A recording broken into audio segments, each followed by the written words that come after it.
Love you बच्चों, welcome back to our YouTube channel Rahul sir bio Trivedi. बच्चों, अब इस क्लास में जो पैटर्न है थोड़ा सा चेंज किया गया है। अब आप लाइव टेस्ट देंगे, ऑनलाइन टेस्ट जिसको बोलेंगे। भीम बैच के अंतर्गत अब हम लोग चेक योर स्किल का मतलब अपनी क्षमता को पहचाने कि आपकी इस चैप्टर में कितनी तैयारी है। तो पूरी बात को पहले समझ लें। एक क्वेश्चन आपकी स्क्रीन पे आएगा, इसे आप पढ़ेंगे, एक कॉपी पेन लेके बैठें। आप अपना एक आंसर सेलेक्ट करेंगे, फिर जो हम आपको आंसर बताएंगे उसके साथ अपने आंसर को मैच करेंगे। प्रत्येक क्वेश्चन में आपको 20 सेकंड या 25 सेकंड का समय दिया जाएगा। इसके बाद आप अपने सही आंसर और एक्सप्लेन के साथ हमसे सीखेंगे। और यदि आपके पास हमारा टेलीग्राम और व्हाट्सएप है तो उस पर आप हमें बताएं कि आज के टेस्ट में आपके कितने क्वेश्चन राइट हुए। तो चलिए, टाइम शुरू होता है अब। और पहला क्वेश्चन ये रहा आपके सामने। Duplication of centriole occurs in. Centriole का डुप्लीकेशन कोशिका विभाजन की किस अवस्था में होता है? चलिए, आप अपना आंसर सेलेक्ट करें। सेंट्रियोल का डुप्लीकेशन किस अवस्था में होता है? कोशिका विभाजन की किस अवस्था में होता है? ऑप्शन है आपके एम फेस, जी फेस, एस फेस और जी नॉट फेस। आंसर देने का समय समाप्त हुआ बेटा। इसका सही आंसर है एस फेस। अब आप चेक करिए कि आपने क्या लगाया था और मैंने क्या बताया। अब बात यह आती कि एस फेस है क्यों। देखो, एस फेस में बेटा दो बातें आपको बताई गई थी। एस फेस का मतलब था सिंथेसिस ऑफ डीएनए, और इसी समय मैंने एक बात बताई थी आपको कि during S phase in animal cell in cytoplasm, centriole duplicated। NCERT की लाइन है, उसी पर यह क्वेश्चन बना था। तो जिनका गलत हो गया वो दोबारा से ध्यान दें कि synthesis of DNA take place in S phase. ये जो ऊपर वाली बात हो रही है ये बेटा न्यूक्लियस में हो रही है, यहाँ पर न्यूक्लियस में हो रही है। और जो दूसरी वाली बात हो रही है उसके लिए मैंने क्या कहा है कि सेंट्रियोल का डुप्लीकेशन कहाँ पे हो रहा है? साइटोप्लाज्म में हो रहा है। क्लियर हुआ? और ये केवल दूसरी खास बात कहाँ पे हो रहा है बेटा? एनिमल सेल में हो रहा है, क्योंकि प्लांट सेल में सेंट्रियोल होता नहीं है। ठीक है, चलिए अब आपका दूसरा क्वेश्चन आपकी स्क्रीन पर इस प्रकार, क्वेश्चन नंबर 2। अगर आपने अब तक क्लास को लाइक नहीं किया है तो लाइक कर लें। अगर पहली बार आप आए हमारी क्लास में तो बेटा चैनल को सब्सक्राइब कर लें, क्योंकि 5 मई तक अब लगातार इसी प्रकार की क्लासें आप तक आसानी से पहुंचती रहें। तो घंटा भी दबा लें और सब्सक्राइब भी कर लें, है ना? तो चलिए, क्वेश्चन काफी समय मिल गया आपको पीछे, हम देख रहे हैं बड़े चालाकी कर रहे हो। क्वेश्चन है the S phase of animal cell marked by DNA replication, centriole duplication, cell growth and protein synthesis 1 and 2। Hindi वाले खुद ही पढ़ा करें अपना क्वेश्चन। चलिए आप इसका आंसर बताएं। सभी लोग आंसर दीजिए बेटा, टाइप करो जल्दी से।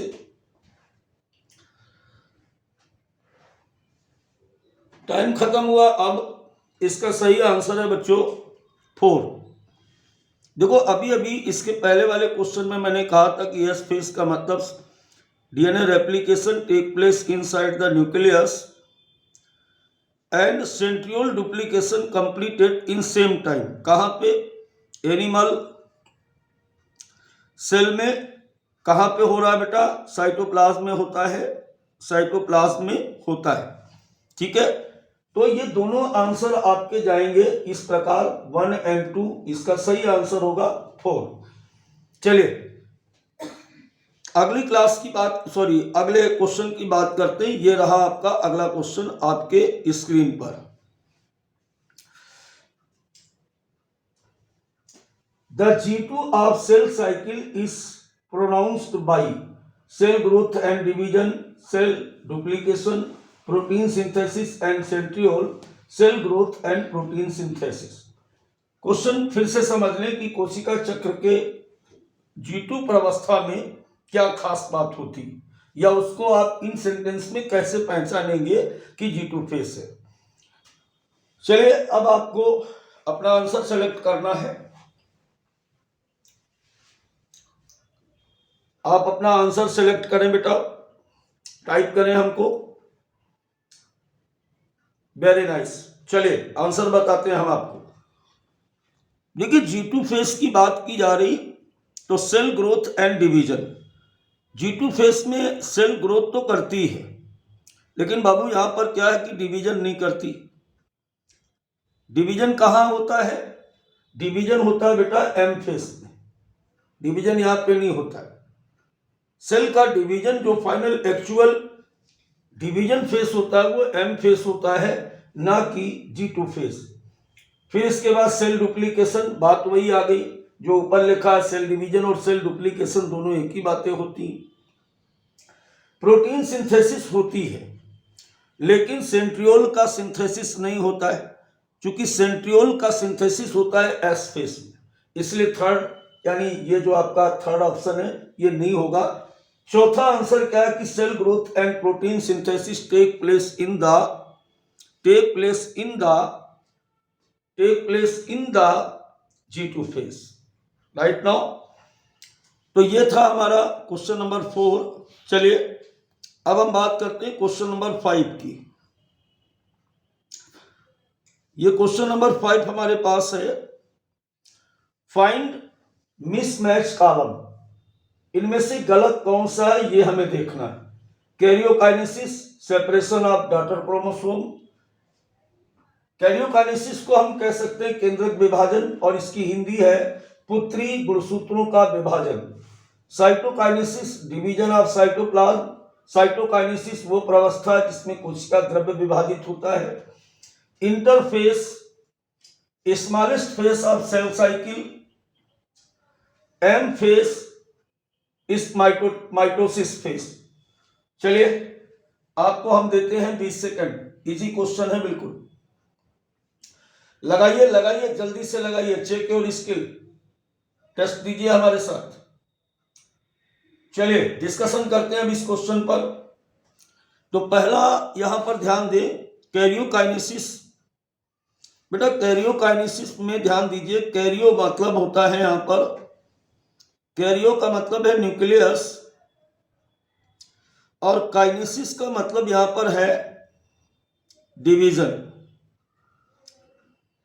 अगर केंद्रक का विभाजन होगा तो सीधी सी बात है कि सेपरेशन ऑफ डॉटर क्रोमोसोम होगा। यानी ये वाली बात जो आप देख रहे हो ना, ये वाली बात बिल्कुल सही है। यहां पर पूछा यह गया कि गलत क्या है, मिसमैच क्या है। अब हम बात करें साइटोकाइनेसिस की, तो जस्ट यहां पर भी आप समझने की कोशिश करें कि साइटो का मतलब यहां पर है साइटोप्लाज्म से,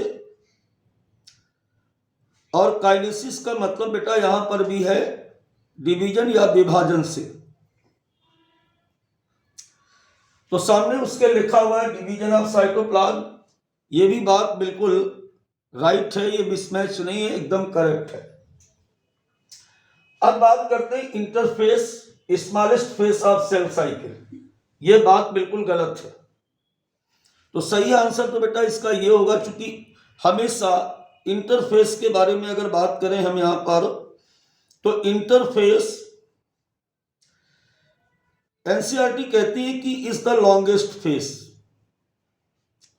लॉन्गेस्ट फेज क्यों कहती है? क्योंकि यहां पर स्पष्ट उसने लिखा कि 95% टाइम जो होता है किसी भी सेल डिवीजन का वो इंटरफेस में खर्च होता है, और 5% पार्ट जो होता है टाइम का, यानी 5% time expand during the M phase and 95% time expand in the interface और द रेस्टिंग फेज। क्लियर हुआ? तो बेटा ये वाली बात यहां पर बिल्कुल गलत लिखी हुई थी। Interface longest phase of the cell cycle अगर लिखा होता है तो इसका राइट आंसर होता है। चलिए क्वेश्चन नंबर नेक्स्ट की बात करें, यानी अब हमारे पास क्वेश्चन नंबर क्या आ गया? 6। तुरंत पढ़ना स्टार्ट कर दिया करो। जो एमसीक्यू करेगा वही डॉक्टर बनेगा। डेली टेस्ट दीजिए अब। The inactive stage of cell cycle, बिल्कुल इसी मॉड का सेल सवाल है। तुरंत आप टाइप करें आंसर टाइप करें। कोशिका चक्र की निष्क्रिय अवस्था है क्यूसेंट स्टेज, जीवन स्टेज, एस फेज, पहला और दूसरा दोनों। देखिए कल आपको मैंने बताया था कि G0 फेज को हम क्या बोलते हैं? इसको हम बोलते हैं क्यूसेंट स्टेज, या बेटा इसी को कहा जाता है शांत क्षेत्र। शांत क्षेत्र। तो बेटा इसके हिसाब से क्वेश्चन का जो सही आंसर था वो पहला था। अब बात ये आती है कि ये क्यूसेंट स्टेज में क्या है। तो क्यूसेंट स्टेज में बाबू क्या बताया था कल मैंने पिछली क्लास में, अगर आप देखेंगे सेल साइकिल की, और अगर नहीं देखी तो जरूर देखिए। वहां पर हमने आपको एक चीज समझाई थी कि साइटोकाइनेसिस के बाद जो 2 डॉटर सेल्स आती हैं, अब वो 2 डॉटर सेल आगे डिवाइड होंगी या नहीं डिवाइड होंगी, ये हमारे जीन पर डिपेंड करता है। क्योंकि सबसे पहली लाइन यही लिखी थी कि all type of cell division under control the gene. Gene की कंट्रोलिंग में कोई भी कोशिका विभाजन होता है। तो अगर कोई सेल आगे डिवाइड होती है तो फिर से वो जीवन फेज में चली जाएगी, और अगर वो डिवाइड नहीं हो रही है तो वो शांत होकर बैठ जाएगी। इसीलिए इसको बोलते हैं G0 फेज, क्यूसेंट फेज, या बेटा इसको हम और क्या बोल सकते हैं? इसे हम बोल सकते हैं शांत प्रावस्था। शांत क्षेत्र नहीं, शांत प्रावस्था इसको कहते हैं। तो ये था आपका क्वेश्चन नंबर 6। चलिए अब आपकी स्क्रीन पर अगला क्वेश्चन आ रहा है। अगला क्वेश्चन है क्वेश्चन नंबर 7। क्वेश्चन नंबर 7 हमारा कह रहा है choose the correct statement with respect of G0 phase. वापस से वैसा ही कुछ होने वाला है जैसा कि अभी पहले क्वेश्चन में था। Also known as quotient stage in start after G2 phase. Cell of this stage remain inactive and no longer proliferation. Cell of this stage remain inactive but no longer proliferation unless called to do so depending on the requirement of organisms. Cell of this stage remain active and proliferation till death without any condition. Hindi भी आप देख सकते हो, तो लगाइए अपना answer लगाइए भाई। Correct statement about the G0 phase. अभी मैंने एक्सप्लेन किया था इसके पहले वाले क्वेश्चन में। मैं आशा करता हूं कि अब तक आपने आंसर अपना टाइप कर लिया है। तो चलिए बात करते हैं पहले स्टेटमेंट पे। Also known as quotient stage and start after G2 phase. ये वाली बात बिल्कुल गलत है। इसलिए गलत है कि आप अगर यहां पर देखो, तो अगर आप यहां पर देखोगे तो जैसे ये आपकी क्या है, ये आपकी सेल साइकिल है, और सेल साइकिल में यहां पर आपके जीवन लिखा हुआ था, यहां पर यस लिखा हुआ है, यहां पर बच्चों क्या लिखा, जीवन के बाद यस के बाद यहां पर G2 लिखा हुआ है, और G2 के बाद जो स्टेज आ रही थी वो स्टेज है एम फेज। ये जो आ रही है इसके बाद ये एम फेज। एम फेज में प्रोफेज, मेटाफेज, एनाफेज और टीलोफेज आया। तो G2 के बाद तो कौन आएगी? एम फेज आएगी। और यहां पर ये क्या कह रहा है कि स्टार्ट आफ्टर G2 फेज, तो ये वाली बात यहां पर गलत हो गई। दूसरा पढ़ते हैं, cell of this stage remain unactive and no longer proliferation. देखो इसमें आधी बात तो सही है कि नो लॉन्गर प्रोलिफरेशन, आगे विभाजित नहीं होती, लेकिन यहां पर ये जो लिखा है ना रिमेन अनएक्टिव, ये बात बिल्कुल गलत हो गई बेटा, क्योंकि कभी भी सेल जो है ना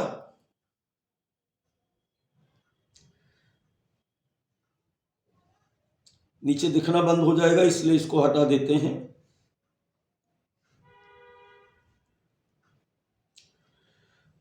अच्छा वो जिद पकड़ ली भाई, जाएगा नहीं है वो, अब नहीं जाएगा तो कोई बात नहीं, न जाने दो इसको। जी बेटा चलो हम लोग नहीं जाने दो उसको, ऐसे ही पढ़ लेते हैं। जी सर आगे चले। तो दूसरी बात वो क्या कह रहा है कि इस चरण की कोशिकाएं निष्क्रिय रहती, ये बात बिल्कुल गलत है। इसमें स्पष्ट रूप से लिखा हुआ है कि मेटाबॉलिकली एक्टिव, कोशिकाएं मेटाबॉलिकली एक्टिव होती लेकिन विभाजित नहीं होती, तो दूसरा स्टेटमेंट भी इसका गलत हो गया। अब बात करें तीसरे की। तीसरा कह रहा cell of this stage remain inactive but no longer proliferation inactive, ऊपर वाली बात को इसने सुधारा यहां पर, active but no longer proliferation unless call to do so depending on the requirement of organism. इस चरण की कोशिकाएं सक्रिय रहती लेकिन अब ये आगे विभाजन नहीं करती, प्रसार का मतलब विभाजन नहीं करती हैं जब तक कि जीव की आवश्यकता के आधार पर ऐसा करने के लिए नहीं कहा जाता। मतलब वही आ गई कि ये सेल मेटाबॉलिकली एक्टिव रहेगी लेकिन इस बात को जीन तय करेंगे कि आगे ये विभाजित होगी या नहीं होगी। सो इसका सही आंसर है बेटा 3। अब आप अपना चेक करिए कि आपने क्या आंसर दिया था या नहीं दिया था। चलिए अगला क्वेश्चन हमारे पास है ये, how many chromosome does onion somatic cell have. NCERT की लाइन है, जल्दी से बताइए, कहीं छोटा सा लिखा हुआ है, पेज में ढूंढे मिलेगा, वैसे तो आपको पता ही होगा। इसका सही आंसर क्या है बेटा, इसका सही आंसर है 3rd। प्याज की दही कोशिका में कितने गुणसूत्र होते हैं। अब देखो अगर आप 11th के बच्चे हैं तो आपको दैहिक कोशिका का मतलब या सोमेटिक का नहीं पता है। चलिए मैं बताता हूं। जब भी किसी क्रोमोसोम में, जब भी किसी सेल के अंदर जो क्रोमोसोम होते हैं वो हमेशा ऐसे पेयर में होते हैं। ऐसी कोशिका को हम सोमेटिक सेल या दैहिक कोशिका कहते हैं। इसे हम डिप्लॉयड सेल भी कहते हैं, इसे हम 2n सेल भी कह सकते हैं। लेकिन अगर किसी कोशिका में बेटा जैसे यहां पर पहले ये 2n थी, मान लीजिए यहां पर 2n सेल थी और आगे इस कोशिका में n ही बचा, यानी 2 में से एक ही क्रोमोसोम बच रहा है, तो ऐसी कोशिका को हम कहते हैं गैमेटिक सेल। इसे हम बोलते हैं गैमेटिक सेल। तो यहां पर हम बात कर रहे हैं सोमेटिक सेल की, राइट। वही स्पोरोफाइट और गैमेटोफाइट, पुरानी बात याद आया, प्लांट किंगडम में भी ऐसी बात की गई थी। तो प्याज की सोमेटिक कोशिकाओं में गुणसूत्रों की संख्या कितनी होती है, 16। लर्निंग क्वेश्चन है, याद कर लें।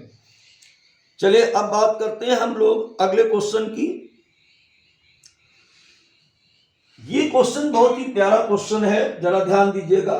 What number of chromosome does onion somatic cell have in G, S, G2 and M phase respectively.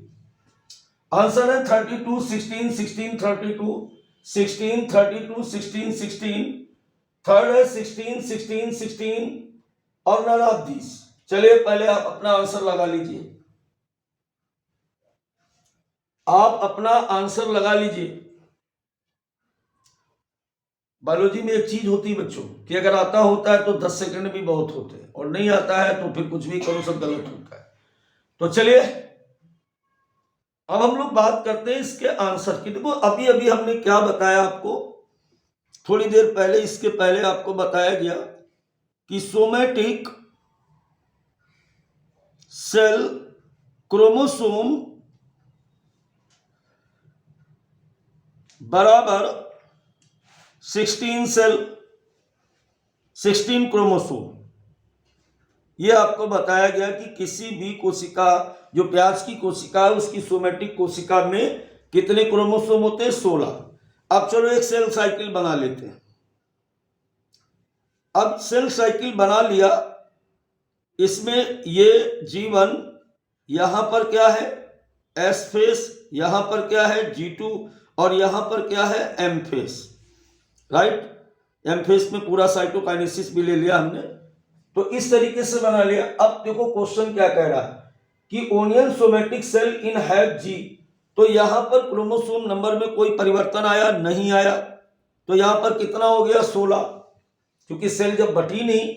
फिर जब यस फेस में आए तो भी क्रोमोसोम नंबर जो है वो 16 है, लेकिन अगर डीएनए की बात की जाती तो डीएनए अमाउंट यहां पर जो है, डीएनए अमाउंट यहां पर हो जाता डबल, यहां पर डीएनए अमाउंट डबल हो जाता, लेकिन नंबर ऑफ क्रोमोसोम यहां भी 16 ही रहेंगे। अब बात करें अगर G2 फेस की, तो G2 फेस में भी यहां पर क्या हुआ? यहां पर नंबर ऑफ क्रोमोसोम 16 होंगे, क्योंकि यहां पर क्रोमोसोम के साथ कोई छेड़खानी नहीं की गई। अब माइटोटिक फेस के बाद जब भी सोमेटिक सेल में डिवीजन होता है तो वो हमेशा कैसा होता है? इक्वेशनल डिवीजन होता है, यानी 2n से 2n सेल से हमेशा 2n ही बनती है। तो अगर यहां पर 16 थे तो हमेशा यहां पर भी 16 आएगा। तो बेटा इसका सही आंसर जा रहा थर्ड, यानी G1 में भी आप देख रहे हो 16, S में भी आप 16 देख रहे हो, G2 में भी आप 16 देख रहे हो, और एक्चुअल डिवीजन होने के बाद भी 16 ही डॉटर सेल्स में आएंगी।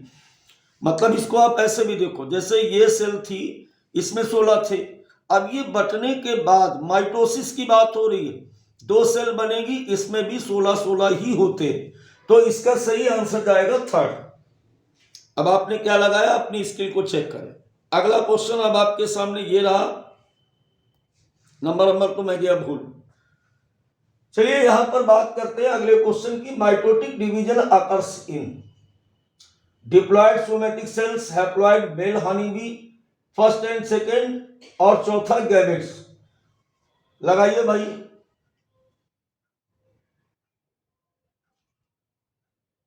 लगा लिया?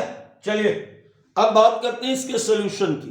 देखो बेटा, जहां भी माइटोसिस की बात की जाए, पहले बात तो तुम ये सीखो कि माइटोसिस बराबर माइटोटिक, ये दोनों टर्म एक ही हैं। हिंदी में इसे हम कहते हैं सूत्री कोशिका विभाजन, इसे हिंदी में कहते हैं सूत्री कोशिका विभाजन, राइट। अब इस सूत्री कोशिका विभाजन के अंतर्गत क्या होता है, अब ये भी क्या बताया, इसीलिए इसको सूत्री बोला गया कि यहां पर 2n सेल से हमेशा डॉटर सेल जो बनती हैं वो भी 2n बनती, इसलिए इस प्रकार के विभाजन को हम इक्वेशनल या समसूत्री विभाजन भी कहते हैं। माइटोटिक सेल डिवीजन का मतलब यहां पर होता है समसूत्री विभाजन, समसूत्री विभाजन। तो पहली बात तो आपका पहला आंसर सही हो रहा है। अब बात आती है हैप्लॉयड मेल हनी बी। देखो जो ड्रोन्स होता है हनी बी का, ये एक्सेप्शन है, ये अनिषेचित अंडों से पैदा होते हैं। They birth out from the unfertilised egg. तो वहां भी ऑलरेडी जब कोई सेल पहले से एन है तो बटने वाली सेल हाफियन नहीं होगी कभी, हमेशा इसमें क्या होगा? सोमेटिक होगा। इसमें भी सोमेटिक सेल डिवीजन होगा या माइटोटिक सेल डिवीजन होगा, भले वो एन है। अगर कोई हैप्लॉयड सेल आगे डिवाइड होती है तो फिर वो मियोसिस नहीं करेगी, वो हमेशा माइटोसिस ही करेगी, यानी इससे आगे भी यहां पर एन सेल ही बनेगी। तो इसका सही आंसर क्या हो जाएगा? पहला और दूसरा दोनों। चलिए बात करते हैं अगले क्वेश्चन की। अगला question, equational division refer to meiosis, mitosis, number of cell chromosome in parent and progeny sales is same. लगाइए आंसर, बहुत इजी।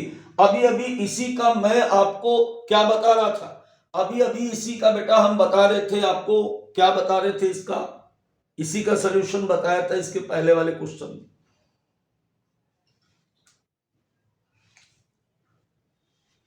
चलिए, आपने आंसर सेलेक्ट कर लिया होगा।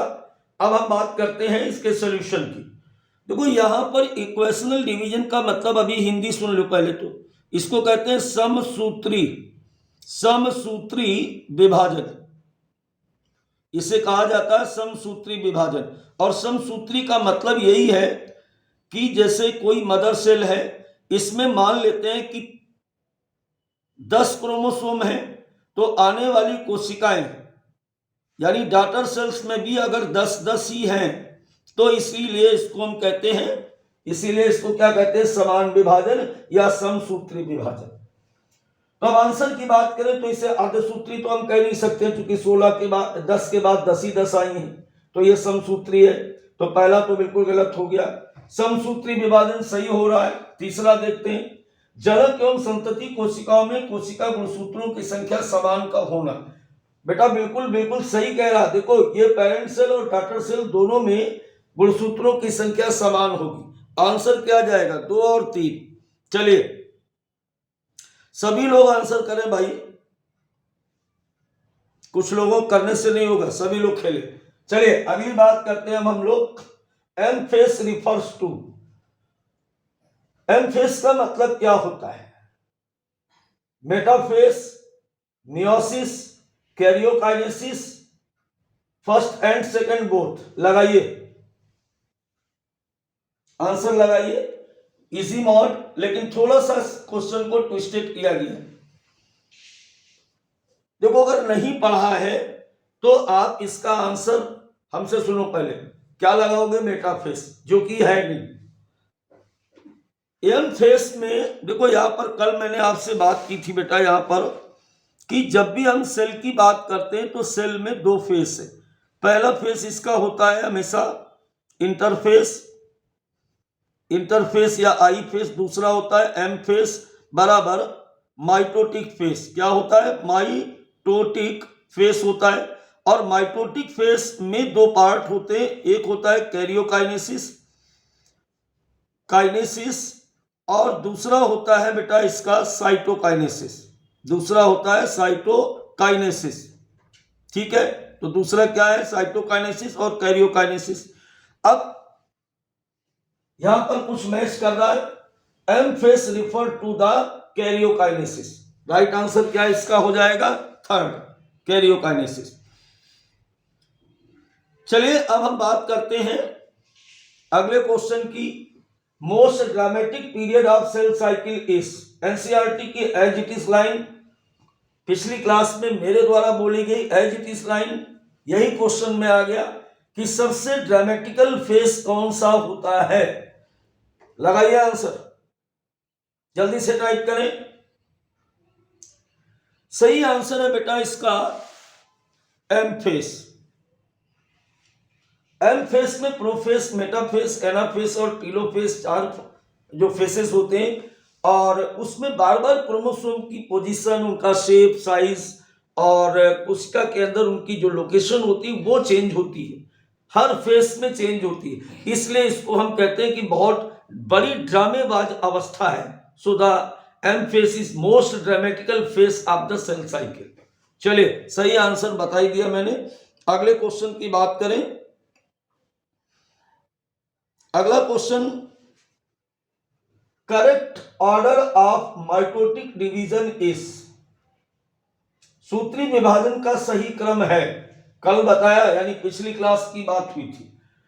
सही क्रम क्या है, मेटाफेस, एनाफेस, प्रोफेस, टीलोफेस? नहीं भाई, इसका सही आंसर आपको कल बताया था मैंने कि हमेशा जो एम फेस होती है, एम फेस में ये एम फेस है, एम फेस में सबसे पहले आएगा प्रोफेस, फिर आएगा मेटाफेस, फिर आएगा एनाफेस और फिर आएगा टीलोफेस, ऐसे। तो इसका सही आंसर है प्रोफेस, मेटाफेस, एनाफेस और टीलोफेस। इजी क्वेश्चन, बस दिखने में ये बड़ा हाथी जैसा दिख रहा था, तो बड़ा क्वेश्चन की लैंग्वेज देख के घबराने का नहीं, उसके पढ़िए, हो सकता है इजी हो, आपको आता हो, पहले देख के डर जाते हो। चलिए अगले क्वेश्चन की हम बात करें, अगर तो अगला क्वेश्चन हमारा है, बहुत ही इजी लग रहा है मेरे को देखने में।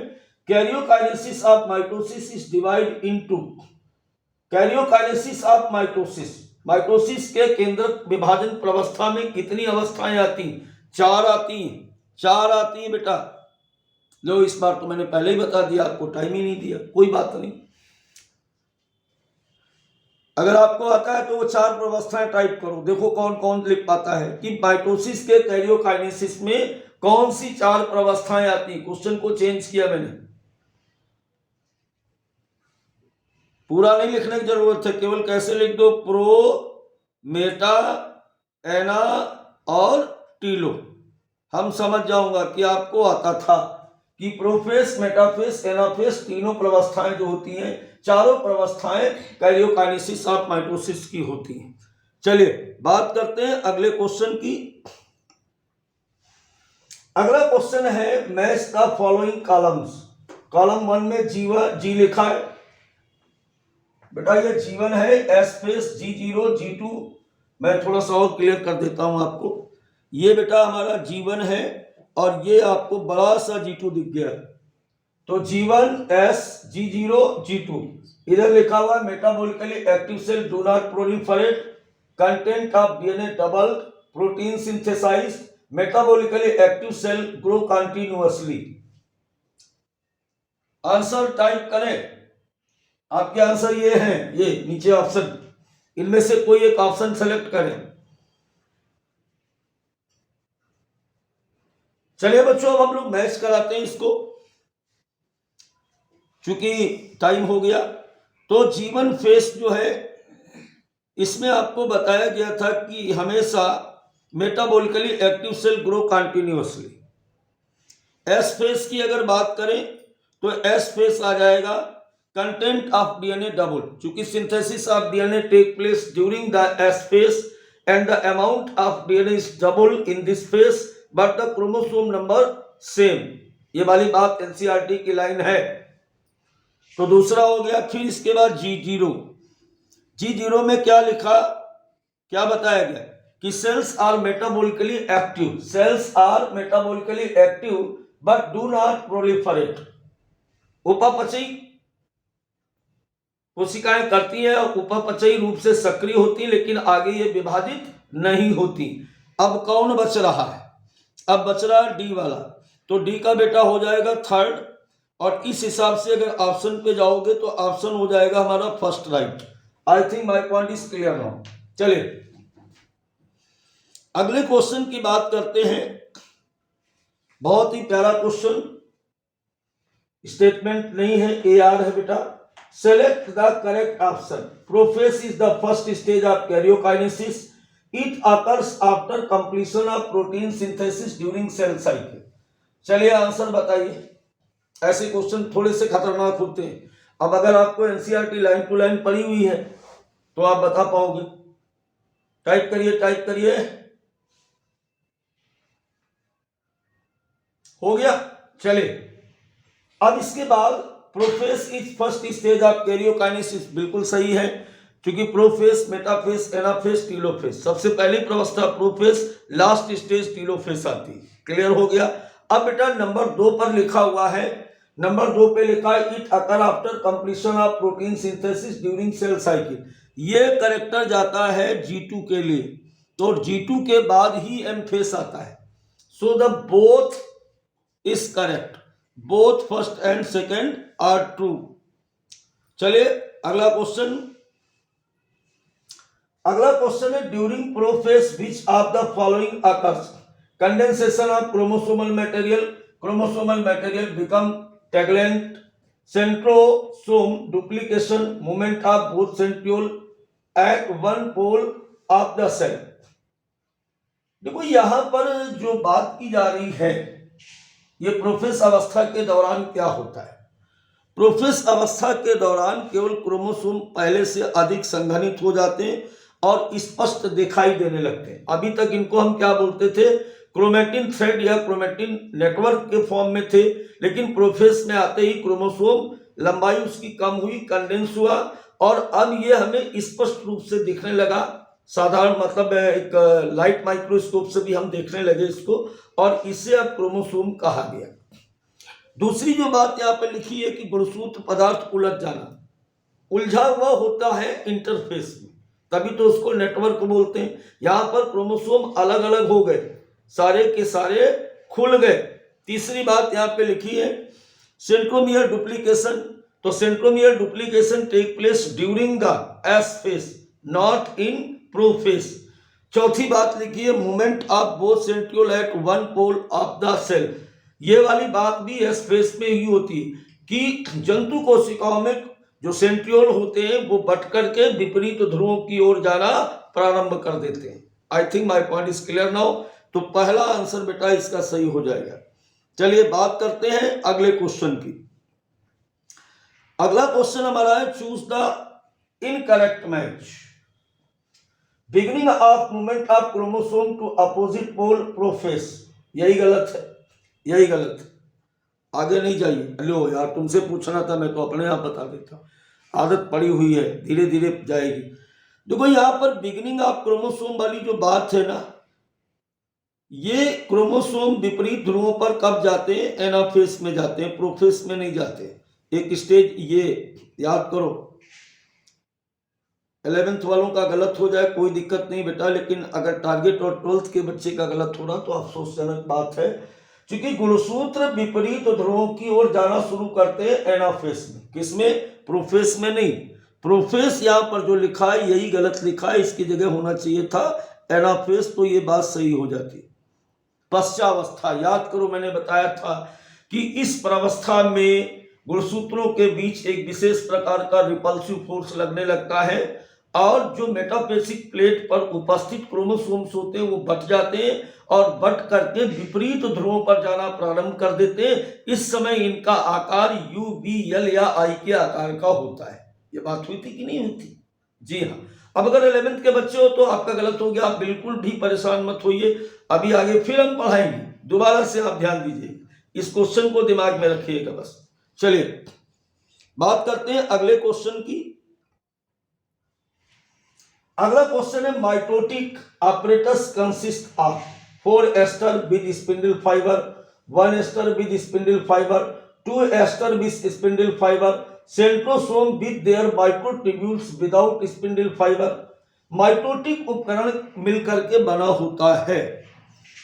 देखो माइटोटिक उपकरण मैं यहाँ पे बनाता हूं और फिर आप इसे देख के ही बता दीजिए। ये पूरा माइटोटिक उपकरण बना हुआ है, ये सेंटर में इसके ये क्रोमोसोम आपको दिख रहे हैं सेल के बीच में ऐसे, और यहाँ पर ये 2 सेंट्रियोल ऐसे दिखाए जा रहे हैं और सेंट्रियोल से निकली हुई ये एस्टर रे आकर के यहाँ पर ऐसे जुड़ रही हैं। अब बेटा इसको हम बोलते हैं, क्या बोलते हैं इसको? Mitotic apparatus. ये जो स्ट्रक्चर आपका दिख रहा है ये माइटोटिक स्ट्रक्चर है। अब यहाँ पर हमें देखना 4 एस्टर विद स्पिंडल फाइबर नहीं, एस्टर इसमें यहाँ पर इसको बोला जा रहा है, ये जो है ना सेंट्रियोल, इसी को एस्टर बोला जा रहा है। तो ये तो गड़बड़ हो गया। 1 एस्टर विद स्पिंडल फाइबर, तो 1 कहाँ? 2 एस्टर है। 2 एस्टर विद स्पिंडल फाइबर, बिल्कुल सही है, क्योंकि यहाँ पर इसके लिए हम एस्टर बोल रहे हैं और इसके लिए हम बोल रहे हैं स्पिंडल फाइबर। समझ गए?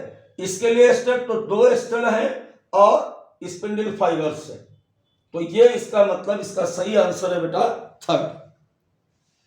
चलिए अब हम बात करते हैं अगले क्वेश्चन की।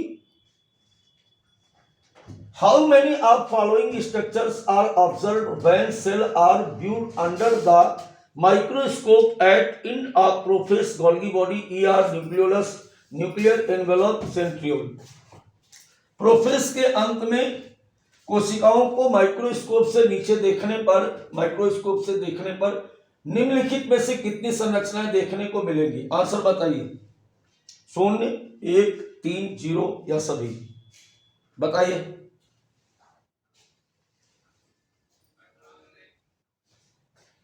इसका बेटा सही आंसर होगा 0। इसका सही आंसर होगा 0। और क्यों 0 होगा पहले ये समझो। चूंकि प्रोफेस के अंत में क्या होता है कि केंद्रक कला और केंद्रिका डिसेपियर हो जाती, न्यूक्लियर मेम्ब्रेन एंड न्यूक्लियोलस डिसेपियर्ड, और जितने भी सेल ऑर्गेनेल्स होते हैं इज आल्सो डिसेपियर्ड। कुछ भी नहीं होता, केवल ड्रामेटिकल फेस चल रहा है यार, बाकी कुछ भी नहीं, एवरीथिंग इज डिसेपियर्ड नाउ। इस समय कुछ नहीं दिखाई देगा, केवल क्रोमोसोम ही दिखाई देते हैं। समझ गए? तो इसका आंसर सही क्या था? 0। चलिए बात करते हैं अब हम लोग थैंक यू बोलने की। आप हमें थैंक यू बोलो क्योंकि हमने अच्छे अच्छे क्वेश्चन कराए, और हम आपको थैंक यू बोलेंगे क्योंकि आपने टेस्ट दिया। बाय बाय बच्चों, फिर मिलते हैं एक नई क्लास के साथ या टेस्ट के साथ।